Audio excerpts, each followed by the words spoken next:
Kat was in this episode with Tomas, unfortunately for Kat, and so she got that call and felt pretty bad herself, and she had to be consoled by the robot that she continues to date for whatever reason.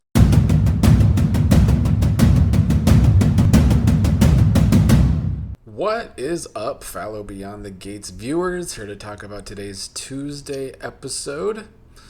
A fairly cancer heavy day. You know, sometimes I like to sit here and not want to talk about the cancer storyline, and it's mostly because it's just like so depressing. It's not something I would normally want to watch. I gave it more of a chance today.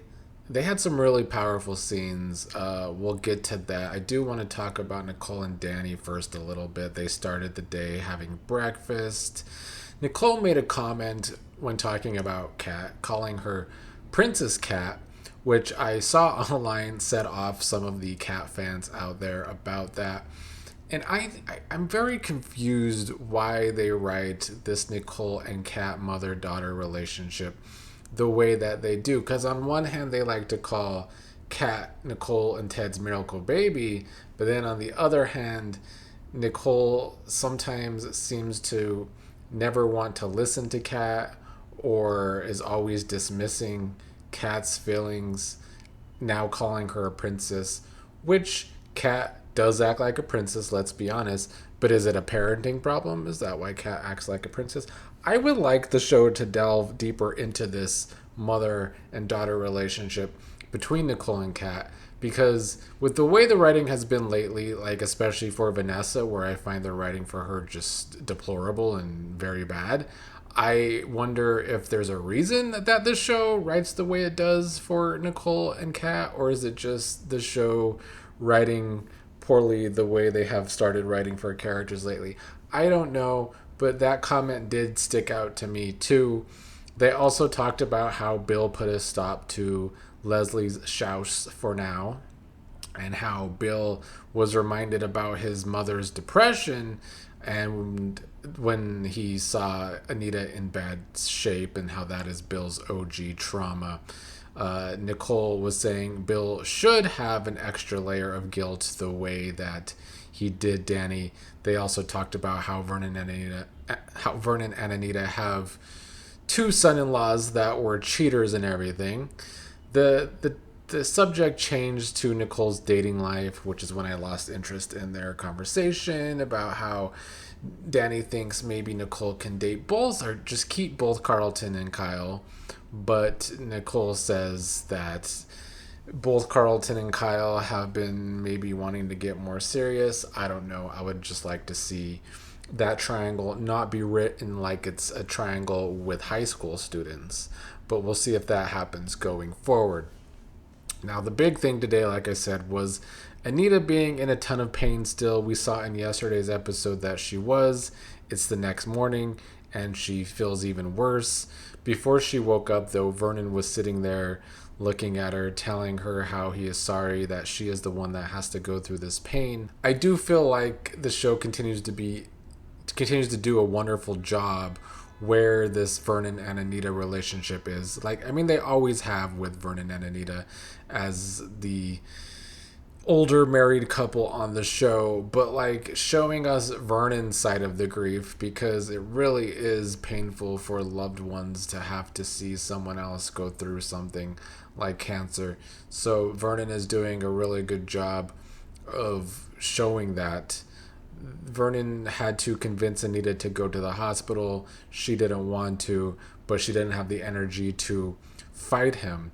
They show up, and Dr. Monica is there, who is Shanice's aunt, and Anita had already asked Monica to consult, so she's there to help assess Anita's situation today.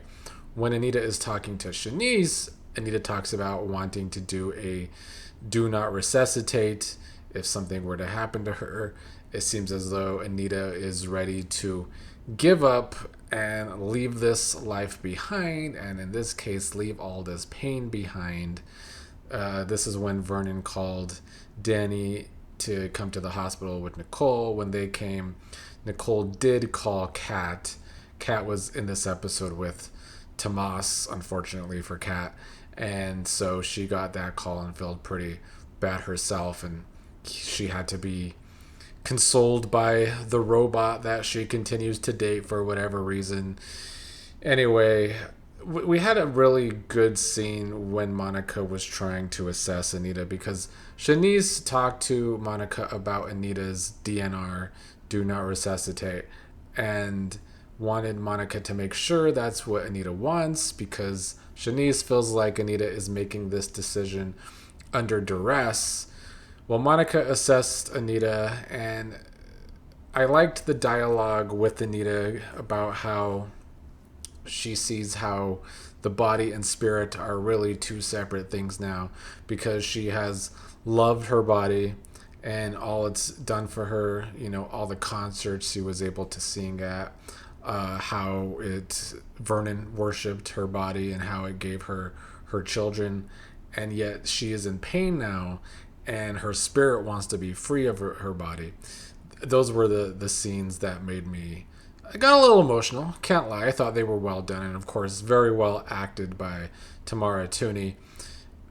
She also went on about how she can't keep watching Vernon hurt for her too, or he's going to end up in the hospital too, and that this morning she felt herself losing her last piece of ties to this body of hers when she tried to sing, but the chemo has left her throat feeling raw and scorched, and her voice is already gone. She feels like she's already gone, so that's why she wants this do not resuscitate thing. She's ready to say goodbye. Then when Monica was trying to give Anita how there's other options out there for her for handling cancer, and how she had a patient that was able to live another 18 months after shrinking the tumor, Anita had a coughing fit. So right now I think Anita is still looking towards the DNR, but I'm assuming, I still don't expect Anita to die, so I'm assuming that she's going to try something else that Monica has in store for her to give her more time in this world. But yeah, I thought the scenes today were very well done. They usually are with this cancer storyline. It does seem to be the storyline where the writers actually put the most effort into. They are trying to make it realistic and put big effort into it. So I will commend them for that. I can't watch the storyline all week though. Like it's too depressing. This is why the show needs some better storylines outside of this storyline. They can't put all of their brain power into this storyline, which is what it seems they have been doing for months now. The other story on today was the aftermath of yesterday with the Impaler storyline and Jacob's undercover work. Jacob and Grayson had another drop off in the elevator, and Jacob gave Grayson some information about what he had to do with Max to get Max out of the hospital and out to safety, because there is still a hit out on Max's life. As we talked about yesterday, Max has been Smitty's informant for this undercover case about the Impaler and the blood plasma ring. And so Grayson came back after being in the elevator for the drop off with Jacob to chat with Ashley and Shanice. Grayson was saying he had an order of new tests to do on the patient who was Max, even though Shanice was confused by that because the patient had already been discharged. But this was all because Jacob told Grayson to give Max a warning. So Grayson went into Max's hospital room to tell him where to go at the hospital right now to disappear to safety. Ashley ended up interrupting them to tell them that there was no additional blood work.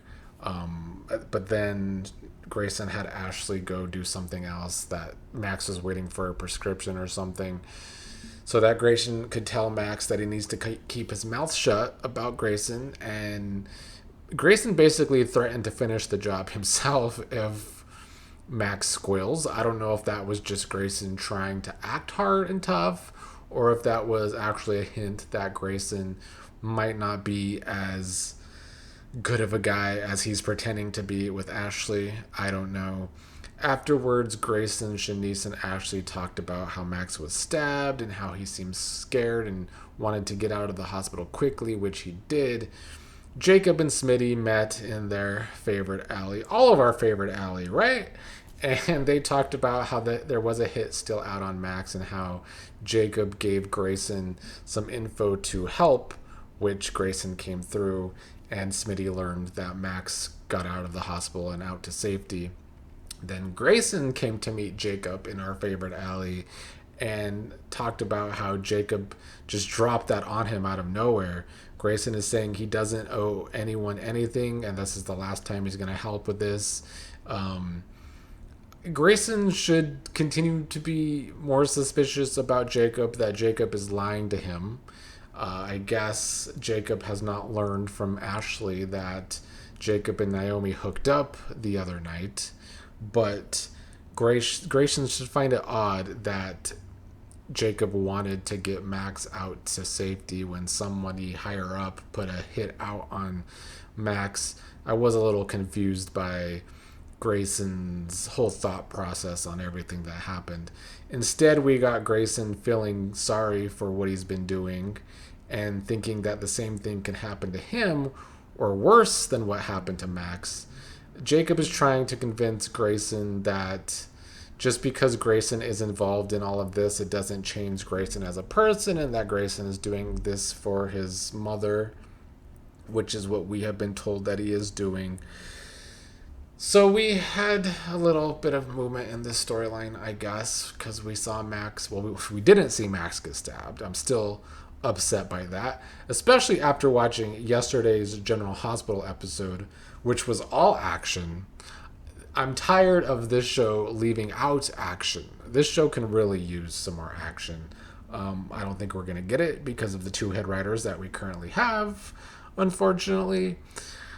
But I hope they will hear what people have been saying the past 5 or more months now about the writing on this show and try and get better. I still think the Impaler storyline is falling extremely flat, and that all of the brain power is going into this Anita cancer storyline, which was really good today, but is really depressing to watch. So I'm hoping for more from the rest of the week, because I don't want to rely on the cancer storyline to be our only good storyline this week.